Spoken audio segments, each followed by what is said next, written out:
La multitude, apprenant tout ce qu'il faisait, vint à lui. Il chargea ses disciples de tenir toujours à sa disposition une petite part, afin de ne pas être pressé par la foule. Car comme il guérissait beaucoup de gens, tous ceux qui avaient des esprits, tous ceux qui avaient des maladies se jetaient sur lui pour le toucher. Et les esprits impurs, quand ils le voyaient, se prosternaient devant lui et s'écriaient: Tu es le Fils de Dieu. Mais il leur recommandait très sévèrement de ne pas le faire connaître. Amen. Amen. Assois-toi. Permettez ce soir que je ne sois pas trop chaud. Permettez que je sois court. Parce que je vais dire des choses très profondes ce soir. Et quand on va en eau profonde, on ne fait pas de bruit. Amen. On dit que l'eau profonde, l'eau calme, est très profonde. Amen. La Bible dit, le terme c'est quoi? Recevoir et garder sa guérison divine. La Bible dit, Jésus se retira vers la mer avec ses disciples. Une multitude le suivit de la Galilée. La Galilée, normalement, c'était la région principale où Jésus faisait son ministère. Une multitude le suivit de la Galilée et de la Judée et de Jérusalem, et l'Édumée. L'Édumée, c'était une contrée israélite, mais c'est toujours, en tout cas, à cette époque, il y avait plusieurs régions.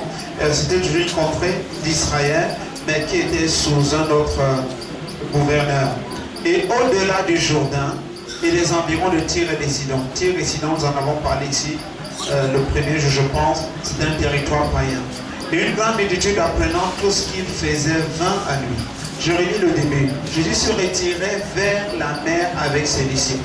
Jésus se retirait vers la mer avec qui? Jésus se retirait vers la mer avec ses disciples. Et une grande multitude le suivit.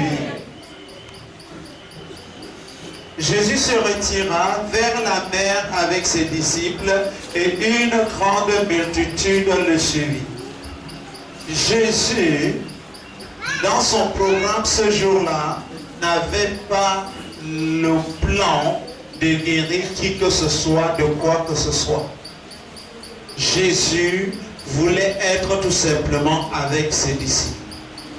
Et il y a des moments où Dieu veut être juste avec toi. Amen. Causer avec toi. Amen. Écouter tes pleurs et tes larmes. Écouter tes difficultés. Il y a des moments où Jésus veut que tu prennes un temps de jeûne pour l'adorer. Que tu viennes dans sa présence. Si tu parles en d'autres langues, que tu parles en langue. Et que tu l'exaltes, que tu le glorifies. Jésus se retirait avec ses disciples.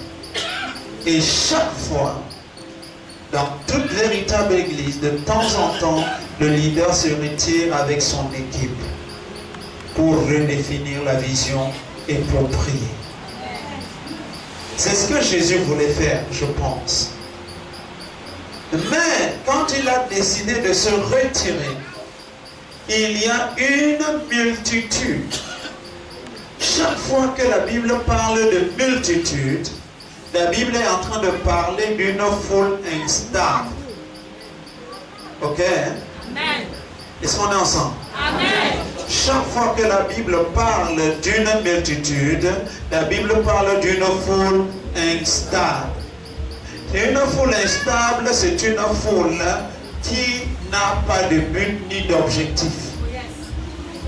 Une foule instable, c'est une foule qui poursuit un événement.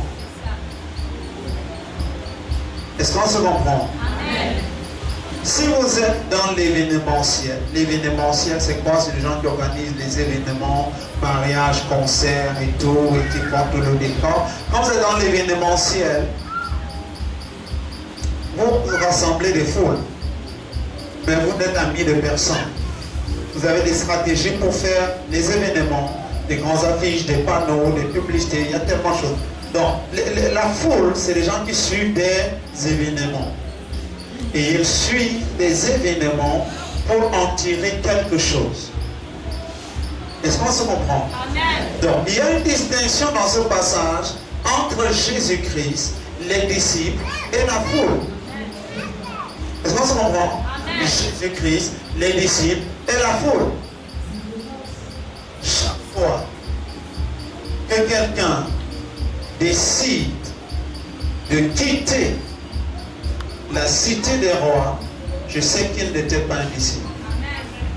Parce que le disciple n'abandonne pas le maître. On est ensemble là? Toute personne qui quitte le maître, même quand le maître aurait commis la plus grave des erreurs, c'est en ce moment qu'il a le plus besoin des disciples. Est-ce que vous savez ce que c'est quand Jésus-Christ devait aller à la croix qu'il avait le plus besoin des 12 apôtres?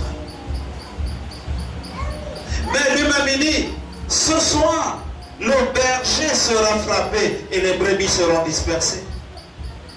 Et Pierre dit, jamais. Moi, j'irai avec toi. Même s'il s'agit de mourir, je vais mourir avec toi. Mais quand il a vu le supplice de Jésus-Christ, Jésus n'avait pas encore porté la croix. C'était la nuit de jeudi à vendredi. Quand il a vu le supplice de Jésus, la souffrance de Jésus, les pleurs de Jésus, les gifles des soldats, les coups de sabot des soldats, quelqu'un a dit, toi aussi tu es galiléen. Rappelez-vous que le ministère de Jésus-Christ était d'abord basé en Galilée. C'était sa base. Nous avons laissé des rois ici. Récemment, je suis allé en mission à Libye. Je peux quitter, je vais en mission à Yaoundé. Mais ma base, c'est ici. Maintenant, il y avait un habillement qui distinguait les Galiléens. Ils avaient un accent. Quand tu parlais, on savait que tu étais Galiléen. Par exemple, un bon, vrai Bamilé qui doit se cacher à Yaoundé. Hein? Donc, dès que tu parles, on sait que celui-ci était un Bamilé. Donc, quand on faisait les commentaires, lui aussi, il a parlé, il a dit, non, toi tu es Galiléen. Il dit, moi, non, ne me mélangez pas avec lui. Il a du coup régné Jésus-Christ. Est-ce qu'on est ensemble? Amen. Maintenant, quand je parle de c'est une parenthèse, n'est-ce pas? Quand tu as Yaoundé, je sais pas qui veut dire Biémassi. Il dit Biamassi. Hein? Biamassi. 100 francs Biamassi. Hein? Quand on dit Bamilika, on dit 200 les pandas. Bon, c'était une parenthèse. Alléluia. C'était une parenthèse. Voilà, bon, c'est pour dire qu'il y avait l'accent et la manière de se vêtir. On a dit, toi aussi tu es galiléen. Il dit non. Même une petite fille a dit, tu étais avec lui. Il dit non, je n'étais pas avec lui. Qu'est-ce que je veux dire ce soir, frère? Il y a une nette différence entre le disciple et la foule. Je crois dans mon cœur que si tu es ici ce soir, c'est parce que tu es un disciple. Le miracle ne se préserve que dans la vie d'un disciple. Donc tu peux recevoir la guérison et la perdre la minute d'après. Tu peux recevoir la guérison et la garder toute ta vie. Pourquoi? Parce que quand tu la reçois et que tu marches selon Dieu, la guérison est permanente. Quand nous parlons de guérison instantanée et permanente.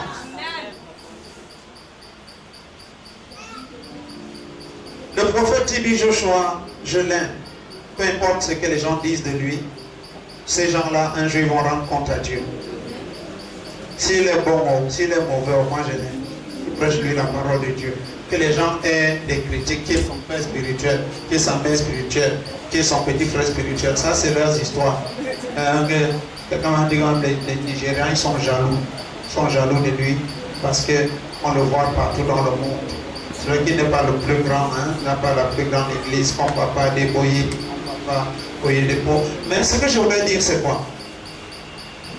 Je voudrais parler de lui dans le cadre des guérisons et des délivrances que les Camerounais vont là-bas recevoir. Quand les Camerounais quittent ici au Cameroun, ils vont chez Tibi Joshua, parce que nous sommes en train de parler de quoi? Recevoir et préserver sa guérison divine. Quand ils vont chez Tibi Joshua, vous prenez un fou, vous l'attachez, vous allez chez Tibi Joshua. Moi, je crois qu'il travaille avec Dieu. Ça, c'est mon point de vue. Chacun libre d'avoir son point de vue. Je crois que c'est l'onction de Dieu.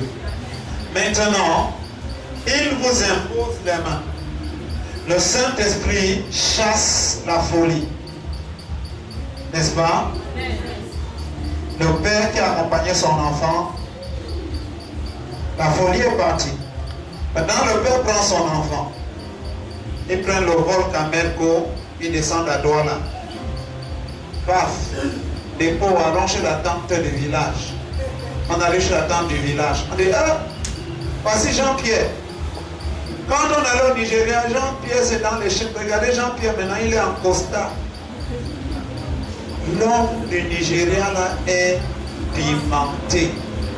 Hey, dès qu'il a seulement vu Jean-Pierre, le grand-père a commencé à parler à Jean-Pierre. Hein, Jean-Pierre, tu es venu faire quoi ici à la synagogue? Oh Jean-Pierre, vraiment tu veux me tuer? On a dit, toi c'est qui? Hein, moi c'est le grand-père. Moi c'est moi qui vais dans Jean-Pierre depuis. Jean-Pierre, la folie a demandé de tuer. Et le prophète a dit, sors! Et le grand-père est sorti. Maintenant, quand ils arrivent au Cameroun, ils vont à un village chez la tante. Qu'est-ce qu'ils font chez la tante? Ça s'appelle déjà la tante. Prépare une fête. Jean-Pierre est guéri. Maintenant, il y a du whisky à gogo. Il y a du vin rouge à gogo. Il y a la 33 Esport à gogo. Il y a le Beaufort à gogo. Il y a la casse-tête à gogo. Tout est à gogo sur la table. Et on met palapala. Palapala d'abord ça veut dire la folie.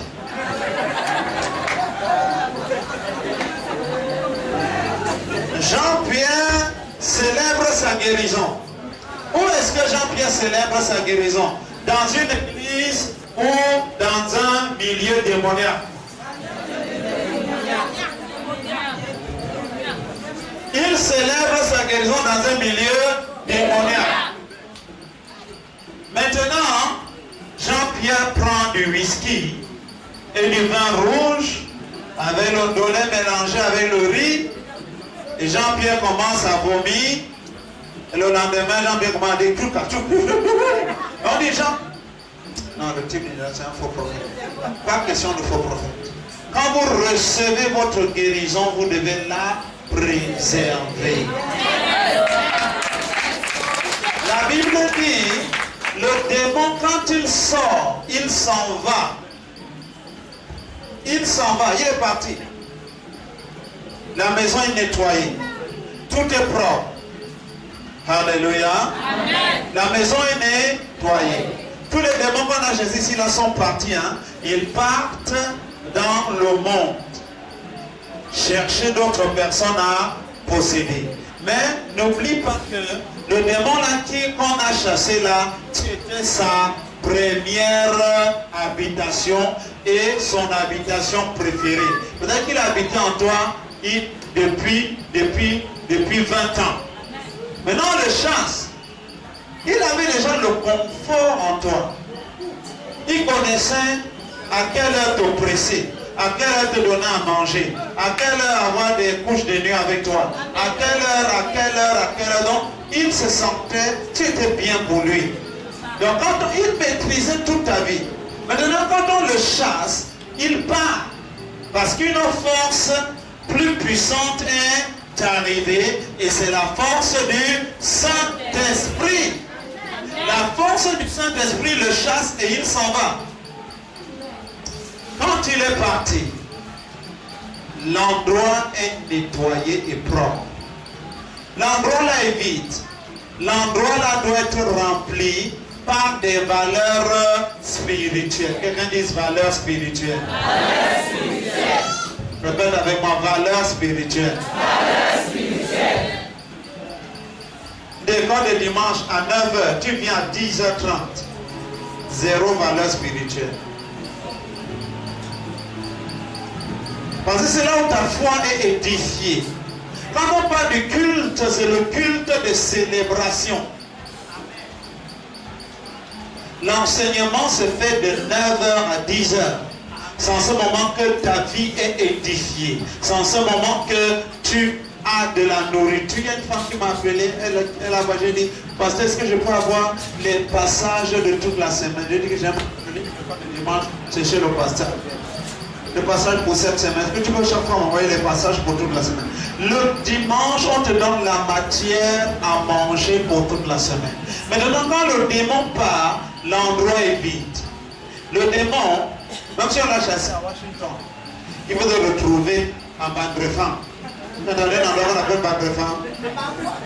Ou à Bangwa, ou à Fonakeke, ou bien à Koreke, ou à La Tête, ou à... Est-ce qu'on se comprend ce soir? Amen. Non, le démon n'a pas de limite. Maintenant, chaque fois qu'on chasse un démon, il sort et cherche la personne, la prochaine victime. Et pour posséder une... Par exemple, quand il sort, il sort un vendredi soir. À l'église là-bas, pendant une église quelque part là-bas, pendant la chasse. Il veut traverser vers la cité-ci. Il entend fire, fire, fire, fire. Il dit que ho ho. C'est grave. Il ne sait pas où aller. Il fut venu même. Arrivé là-bas, il y a un désordre dans l'atmosphère. Maintenant, quand vous avez arrêté d'envoyer vos failles là, et vous êtes couché, toi dont le démon vient de quitter là, il revient comme ça, doucement, doucement, doucement, doucement, et il te guette, et il regarde, est-ce que je peux entrer? Ce soir-là, tu es la mission, tu te mets pas à genoux pour dire merci Seigneur pour ma délivrance, je me couvre du sang de Jésus, donc que tes anges viennent me protéger. Quand il vient, il y a encore le feu autour de toi. Il n'entre pas. Il commence à rôder. Il commence à rôder. Quand vous lisez Matthieu chapitre 4, la Bible dit, quand le diable a fini de tenter Jésus-Christ, il s'en est allé cherchant une occasion favorable. Est-ce qu'on se comprend? Amen. Dis Amen. Amen. Dis pas Amen comme ça, après tu vas encore chercher des mots pour bien. Dis Amen. Oh.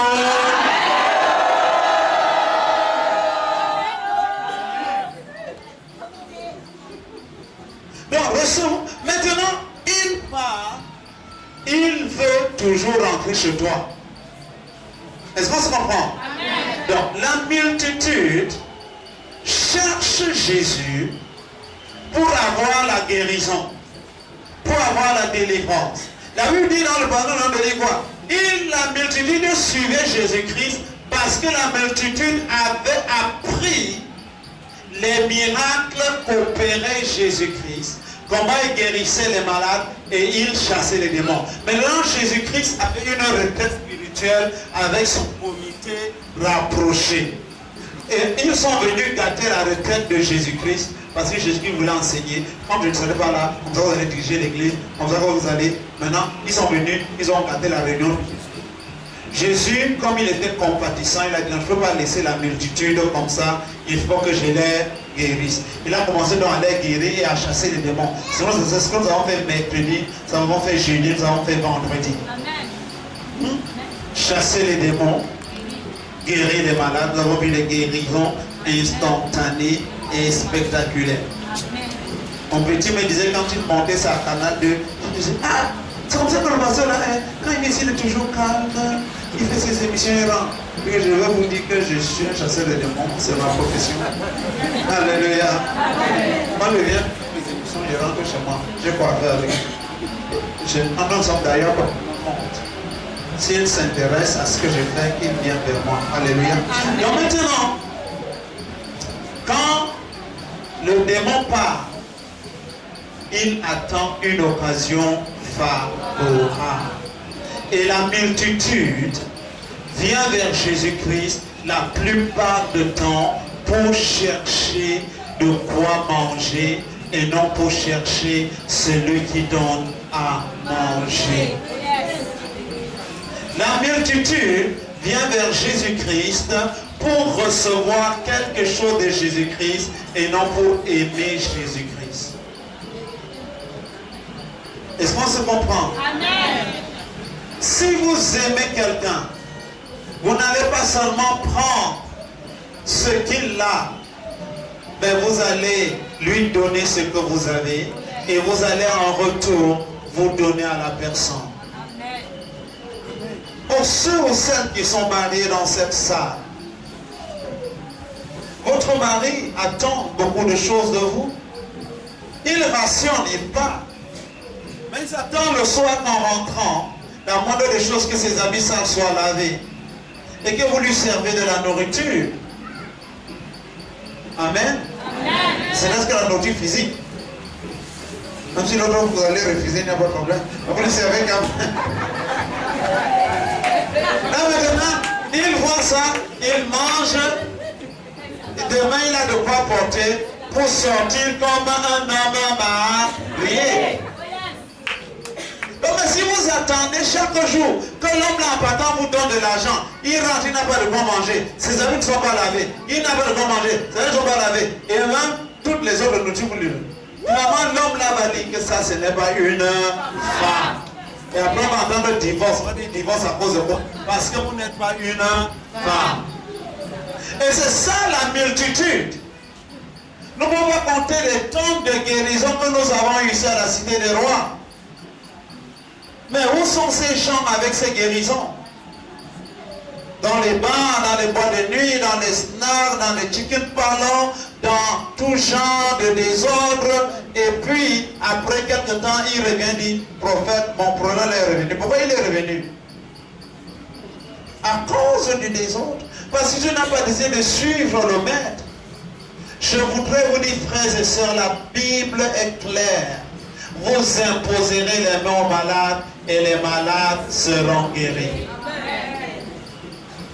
Bientôt 20 ans de ministère pastoral, j'ai vu des malades dans toutes les campagnes de guérison que je fais guérir. Nous avons vu des cas ici cette semaine de plus de 20 ans guéris. Nous avons vu des gens libérés de manière spéciale. Nous avons vu la mouvance du Saint-Esprit. Mais maintenant, il faut savoir préserver cette guérison-là. Il faut savoir préserver cette guérison. Quand vous lisez par la suite, je vais conclure par là.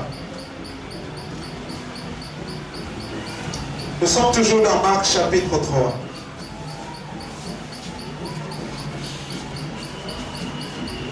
Verset 14.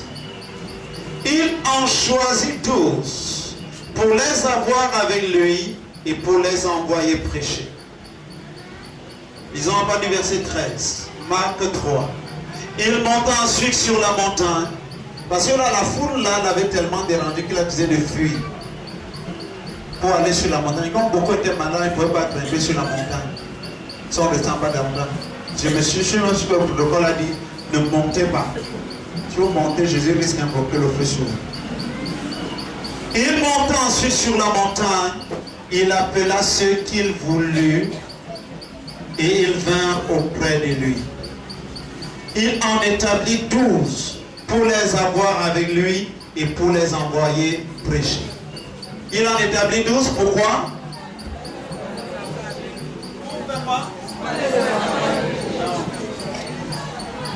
La première chose, il choisit les 12. La première chose, c'est pour les avoir avec lui. Envoyer prêcher, c'est la deuxième chose. D'abord les avoir avec lui. Est-ce qu'on est ensemble, hein? C'est pourquoi la Bible compare l'église à une épouse. Vous épousez une femme pour l'avoir avec vous. D'abord avant maintenant qu'elle vous rende les services. Vous l'épousez pour qu'elle soit votre femme, votre épouse. Pourquoi on l'appelle madame et qu'on vous appelle monsieur? L'avoir avec vous. Être sous un manteau. Le premier but du choix des 12, c'était de les avoir avec lui.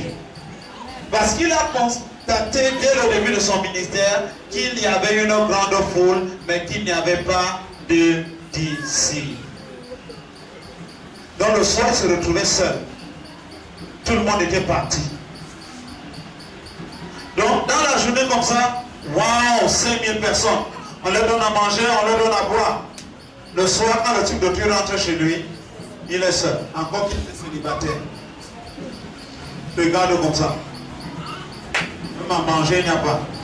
Comme on lavait les pieds avant de dormir, même personne pour lui présenter l'eau pour laver les pieds.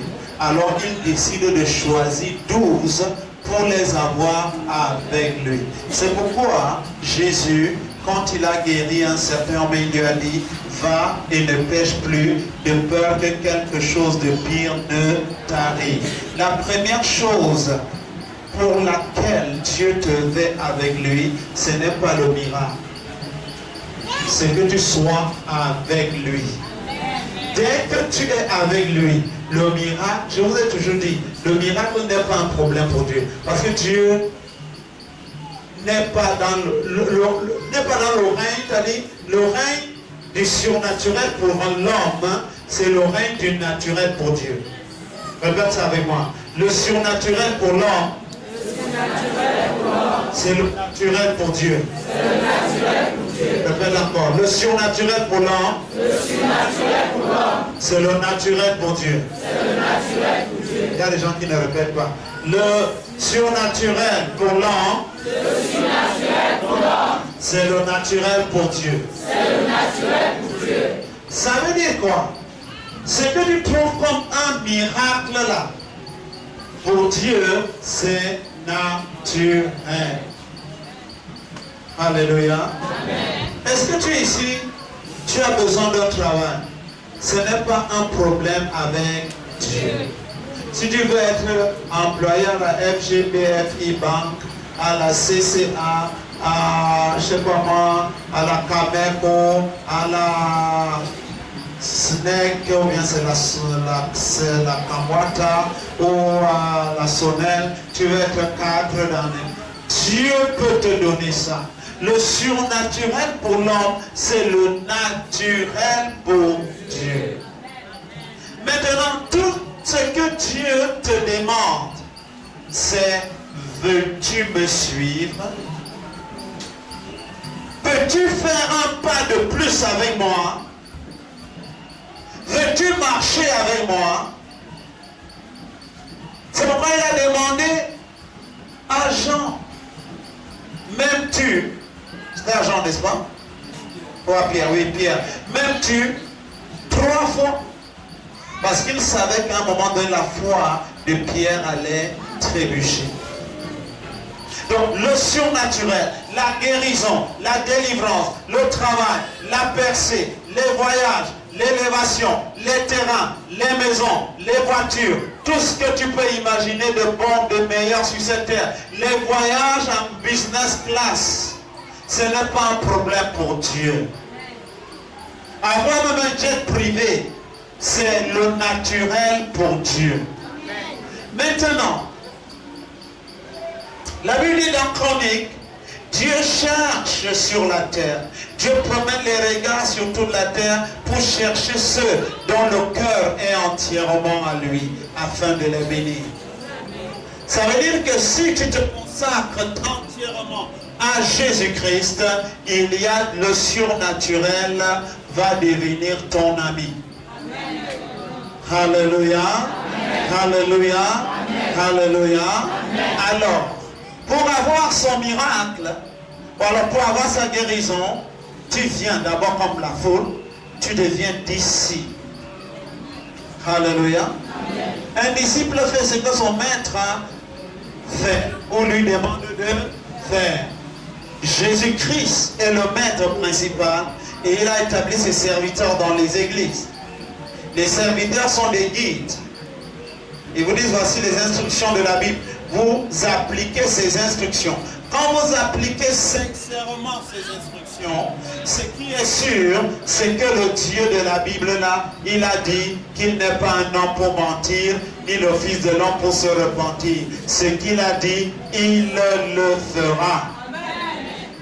Maintenant, si ce qu'il a dit, il le fera, pourquoi dois-tu t'inquiéter pour quoi que ce soit? Je voudrais te dire, tu peux être guéri de n'importe quelle maladie, tu peux être en pleine santé, tu peux avoir tout ce que tu veux si Dieu trouve que ton cœur est droit. Est-ce que quelqu'un peut dire Amen? Donc pour recevoir sa guérison, c'est très facile. Tu n'as même pas besoin de dire Jésus vient dans mon cœur. Pourtant ils viennent s'ils reçoivent leur guérison, ils n'ont jamais reçu Jésus dans leur vie. Ils sont des miracles, ils n'ont jamais reçu Jésus dans leur vie. Ça demande m'appelle au téléphone. Depuis pour quelqu'un en France, ils commencent à crier, ils tombent. Le téléphone tombe avec eux. Ce qui se passe, il y a des milliers de kilomètres ici. La puissance de Dieu est déclenchée au Cameroun et traverse et le touche là-bas.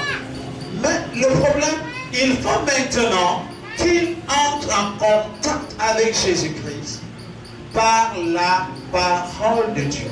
Maintenant, pour conclure et prier ce soir, préserver son miracle, c'est demeurer en contact avec la parole de Dieu. Faire de la Bible ton livre de chaque jour. Faire de la prière ta respiration de chaque jour. Si tu veux que ton miracle demeure, il faut être un homme et une femme de prière. Que quelqu'un dise Amen. Amen. Fais de la prière le centre de ta vie. Ne dors jamais sans prier. Ne passe jamais une journée sans étudier la Bible. Veille autant que possible de faire du bien à ton prochain. Ne rends pas du mal par le mal. Ne salis jamais inutilement l'image d'autrui. Ne raconte pas des ragots sur quelqu'un pour lui faire du mal. Et ça, je m'adresse aux femmes. Ne parle pas de manière incontrôlée. Comme le courant qui est en train de prendre feu. La Bible dit que la bouche qui parle tout ne manque pas de péché. Sois une personne de valeur et d'estime. Dans mon quartier, je ne connais pas combien de voisins sont déjà entrés chez moi. Parce qu'ils n'ont pas assez chez moi. Je ne parle pas chez eux, je ne parle pas chez moi. Point final. Pas parce que je ne les veux pas. Ils savent qu'il y a un pasteur qui habite là-bas. Bon. S'ils ont un problème, ils m'appellent, je les assiste, je prie. Parfois, certains me racontent à la route, la rue dit au pasteur, les enfants n'ont pas mangé. Si j'ai 1000 francs, je leur donne. Mais je ne veux pas que les gens disent que le pasteur a dit que la femme du pasteur a dit que c'est la même chose avec ma femme. Elle se frotte pas avec les gens n'importe comment. Ne sois pas une femme que demain va t'appeler au commissariat pour dire que tu avais dit que tu n'avais pas dit que l'on a dit que tu avais dit que l'on avait dit que non, tu avais dit j'étais là, tu as dit que on dit maintenant on va vous écouter sur procès verbal. Est-ce que ça ressemble à la vie d'un enfant de Dieu? Comme ça les démons sont en train de chercher qui attraper. Avant de finir le faire le temps, tu rentres la nuit là. Couche de nuit, repas de nuit. Tu dis que, prophète, ils sont encore venus. Ils sont encore venus, tu es parti où? Tu vas dire que le temps, ils sont revenus.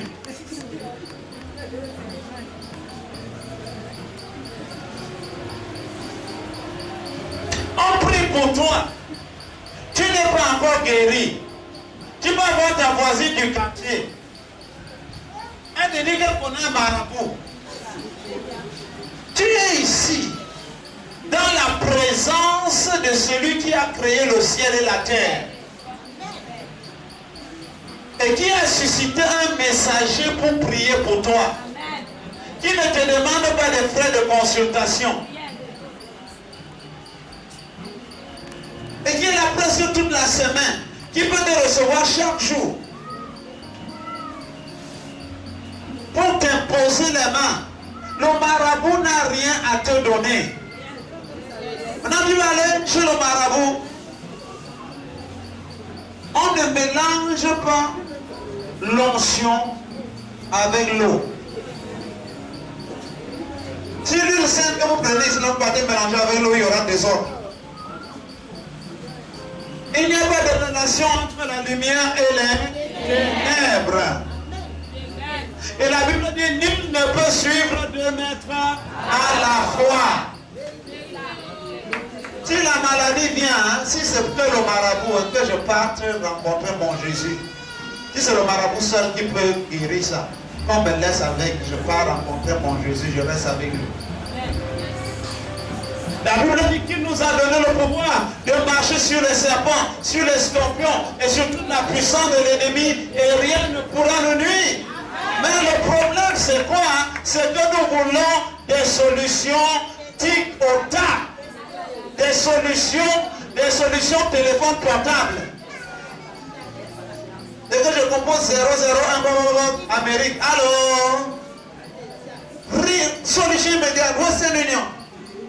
10 chiffres, non, pas. On retourne dedans. Ce n'est pas ça Jésus. Parfois tu vas entrer ici. Tu viens avec un problème. Dieu te regarde. Te laisse t'asseoir. Si tu n'es pas sage, tu vas sortir d'ici. Aller à l'église de Vépanda. Après l'église de Vépanda, tu vas aller à l'église de Newberg. Après Newberg, tu vas rentrer à Dendo. Après l'église de Dendo, tu vas rentrer à l'église de Derrière Cité-Ci. Après Derrière Cité-Ci, tu vas aller à Kololo. Après on va te dire que non, il y a une autre église à Village. Tu vas aller à Village. Après Village, on va te dire que c'est ainsi de suite. Tu risques de te retrouver maintenant dans une réunion de sorcellerie. Terrain, même si tu veux le terrain à Bonanjo, ça appartient à Dieu. Maintenant, Dieu veut voir si tu l'aimes tellement. Au point où s'il te fait habiter à côté du gouverneur, tu vas encore l'aimer. Quand il voit que ton cœur est totalement à lui, quel que soit ce que tu lui demandes, il va te donner. Parfois tu demandes visa, ne vient pas parce que tu sais que quand tu vas arriver là-bas, tu vas commencer à regarder aux belles maisons et tout ce qu'il y a dans Paris et aux rues de Paris. Et comme tout Paris, si un tremblement de terre à Paris, c'est une parenthèse. Toute la ville va finir parce que tout Paris est sur les